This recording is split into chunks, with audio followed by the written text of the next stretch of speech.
In 2004, UK developer Creative Assembly created Rome Total War, a PC strategy game that was released to huge critical acclaim. Fast forward to 2012 and the developer is once again revisiting Roman history with Total War Rome 2.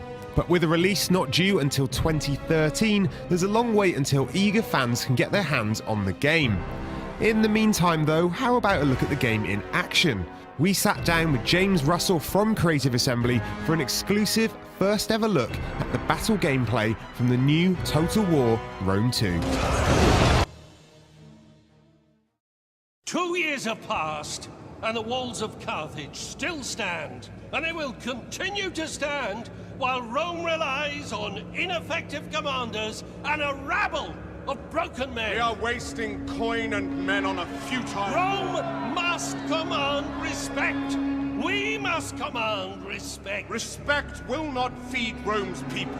Honored senators, I move that we end the siege of Carthage and turn to civic matters. Senators! Senators! The time has come to end this war. That much is true. But end it with blood and fury and glory for Rome. What we're showing here is part of the siege of Carthage in 146 BC. The city had been under siege for several years, and we're going to see old Scipio's grandson, the young consul Scipio Aemilianus, command the final assault on Carthage.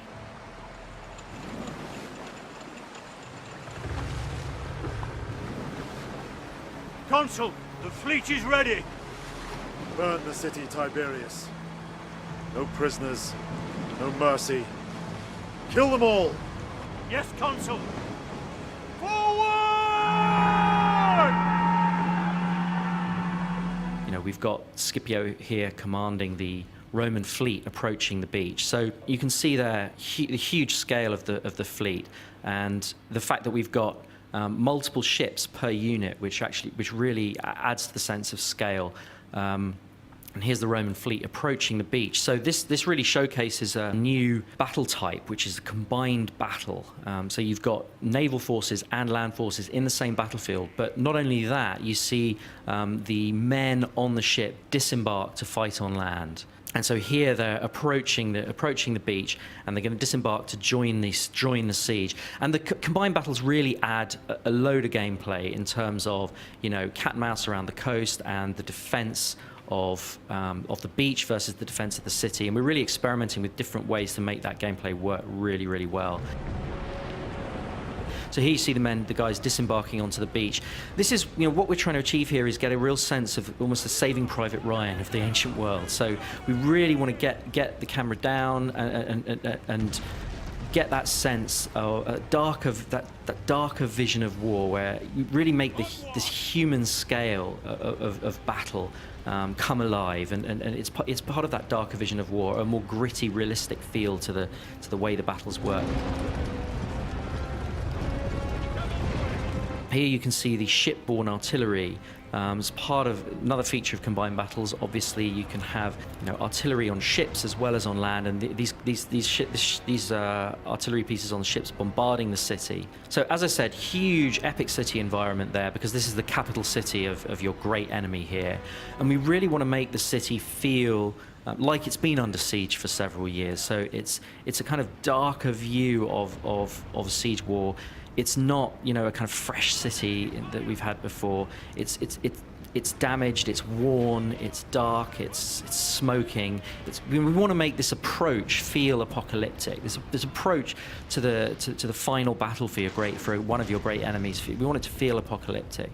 So, you know, we've got these siege towers here. They're in place because, as I said, the siege had been underway for several years. But this is the final assault from a navy. So we're really breaking down the barriers between armies and navies, and that's obviously got a huge impact on the campaign map as well, because it means that navies here can attack cities.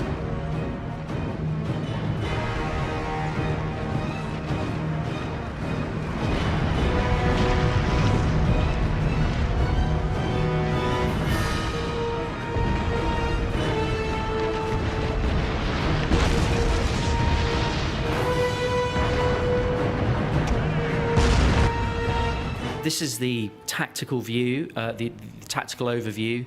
It really helps the player orient themselves in these larger city environments.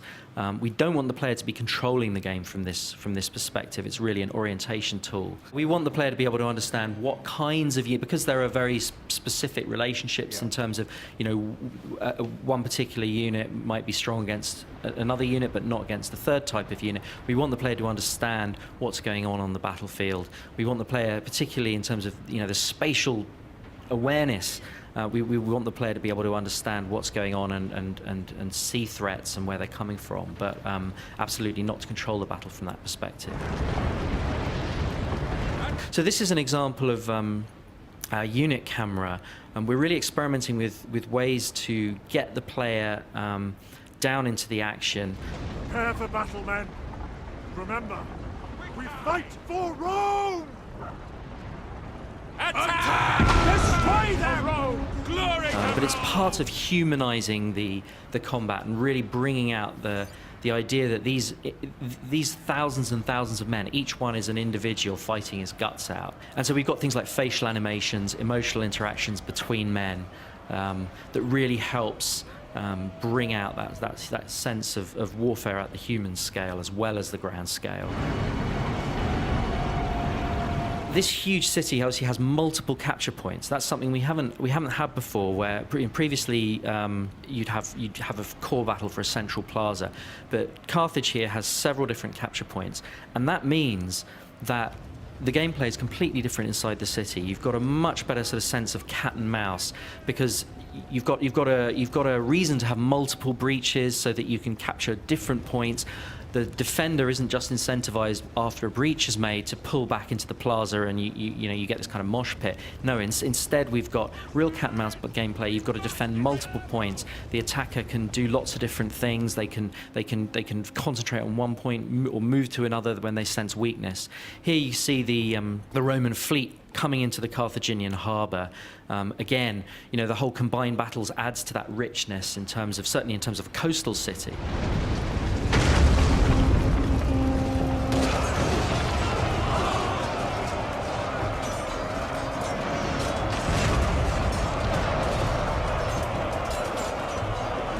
In Shogun, you've got individual samurais seeking out other samurais, and they have this sort of elegant swordplay. But in the Roman era, we really want to get a sense of that kind of brutal, mechanistic group combat. Particularly for the Roman legions, that kind of meat grinder style, that mechanized style. We really want to get a greater sense of sort of visceral impact. So I think, it's part of making the game feel more visceral and have a slightly darker, grittier feel, certainly in terms of the battlefield.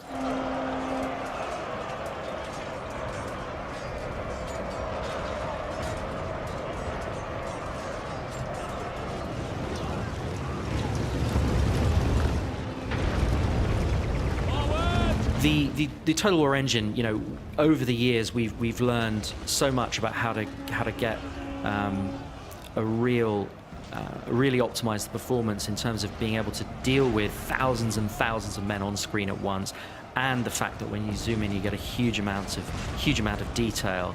But we also want to make sure that the game, as well as taking advantage of the best that the most powerful machines have to offer, we also want to make sure that the game's playable on lower end machines too. So our goal is to make sure that the game has the same minimum spec as Shogun 2. Now we're going to do everything we can to try and achieve that. We can't guarantee it, but that is what we're trying to achieve. We're really pushing the look of the game, but this is super early code. We're way pre-alpha, and what that means is there's loads of features, not just in terms of the graphics, but also in terms of the combat and the animations that actually aren't in the game yet. So the final game is actually going to look way better than this.